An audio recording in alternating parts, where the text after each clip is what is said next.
Hello everyone, আসসালামু আলাইকুম। আজকে আমরা আলোচনা করব সিএসএস কমেন্ট নিয়ে। আমরা যখন এইচটিএমএল এর পার্টে ছিলাম তখন কিন্তু আমরা এইচটিএমএল কমেন্ট ট্যাগ নিয়েও আলোচনা করছিলাম। ঠিক তেমনি আমরা যখন সিএসএস নিয়ে কাজ করব তখন কিন্তু সিএসএস এর ভিতরেও আমরা কমেন্ট ট্যাগ ব্যবহার করতে পারি এবং কমেন্ট ট্যাগের কি দরকার, কেন আমরা কমেন্ট ট্যাগ ব্যবহার করলে ভালো হয়, আমাদের কোডকে আমরা অর্গানাইজ রাখতে পারি, সেইগুলা কিন্তু আমি আলোচনা করছিলাম অলরেডি যে এইচটিএমএল কমেন্ট ট্যাগের ভিতরে, যে আমাদের কোডকে যদি আমরা অর্গানাইজ ভাবে রাখতে চাই, পরবর্তীতে ভালোভাবে বুঝতে সুবিধা হবে, অন্য কেউ যদি আমাদের কোড দেখে সে খুব ইজিলি আন্ডারস্ট্যান্ড করতে পারবে যে আমরা কোন কোডটা কেন করতেছি।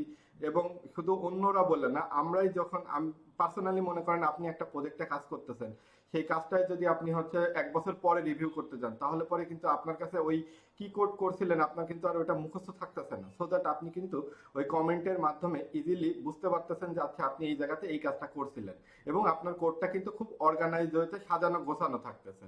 তো সেই জিনিসটা আমরা সিএসএস এর ক্ষেত্রে কিভাবে করতে পারি কমেন্ট ট্যাগের ব্যবহার, সেটা আমি আজকে দেখাবো আপনাদেরকে। আমি একটু স্ক্রিনটা জুম করে নিচ্ছি। আচ্ছা, এখন আমাদের যখন আমরা সিএসএস এর ভিতরে কমেন্ট ট্যাগ ব্যবহার করতে যাই তখন প্রথমে আমাদেরকে হচ্ছে একটা হচ্ছে ফরওয়ার্ড স্ল্যাশ দিতে হবে, তারপরে একটা স্টার দিব, তারপরে আমরা এর ভিতরে হচ্ছে কমেন্ট টেক্সট, তারপরে আমরা হচ্ছে যখন শেষ করব তখন একটা স্টার দিব এবং শেষে একটা ফরওয়ার্ড স্ল্যাশ দিব।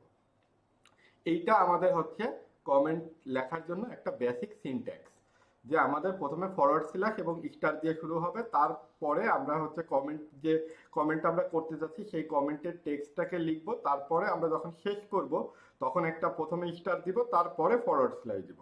তো শুরুতে আমরা হচ্ছে ফরওয়ার্ড স্ল্যাশ স্টার দিয়ে শুরু করতেছি এবং শেষে আমরা স্টার এবং ফরওয়ার্ড স্ল্যাশ দিয়ে শেষ করতেছি, আর তার ভিতরে আমরা কমেন্টের টেক্সট লিখতেছি। তো এটা আমাদেরকে আমরা বলতেছি কমেন্টের সিএসএস কমেন্টের বেসিক সিনট্যাক্স। এখন আমরা এটাকে কিভাবে বাস্তবিক লাইফে প্রয়োগ করতে পারি সেটা হচ্ছে, সাপোজ মনে করেন আমি হচ্ছে আমার ওভারঅল আমার যে ওভারঅল পেজের উপরে কাজ করবে এরকম একটা জেনারেলাইজ সিএসএস আমি ইউজ করতে চাইতেছি। তখন আমি এক কথায় আমি বলতে গেলে ইউনিভার্সাল সিএসএস আমি লিখতে চাচ্ছি, তখন আমি দেখা যাচ্ছে যে এভাবে লিখলাম, দিয়ে ভার্সাল সিএসএস।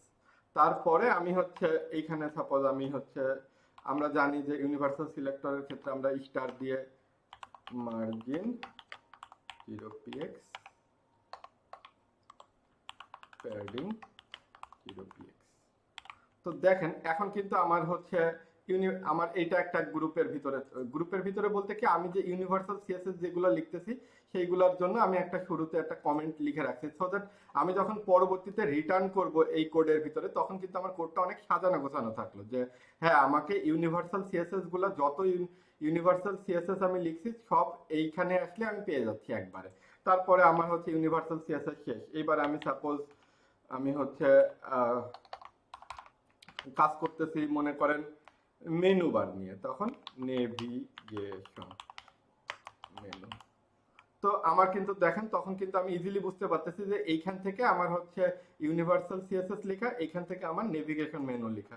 সাপোজ এখানে এখন আমার নেভিগেশন মেনু নিয়ে কাজ হতে পারে, এইভাবে করে আমার সবকিছু সাজানো থাকতে পারে। তারপরে মনে করেন আমাদের এইখানে হচ্ছে স্লাইডার স্লাইডার রিলেটেড সিএসএস, এইভাবে করে আমরা কিন্তু আমাদের যে সিএসএস কোডটাকে সেটাকে খুব সুন্দর করে কমেন্ট ট্যাগের মাধ্যমে অর্গানাইজ করে রাখতে পারি। এইটাই মূলত হচ্ছে সিএসএস এ কিভাবে আমরা কমেন্ট করতে পারি সেটার উপর একটা আপনাদের গাইডলাইন। আশা করি বুঝতে পারছেন। যদি কোনো বিষয়টা বুঝতে কোনো অসুবিধা থাকে অবশ্যই আমাদের ভিডিও কমেন্ট বক্সে অথবা আমাদের সাথে যোগাযোগ করবেন। আমরা চেষ্টা করব সেই সমস্যার সমাধান আপনাদেরকে দেওয়ার। পরবর্তী ভিডিও দেখার জন্য আমন্ত্রণ থাকলো। ধন্যবাদ সবাইকে। আসসালামু আলাইকুম।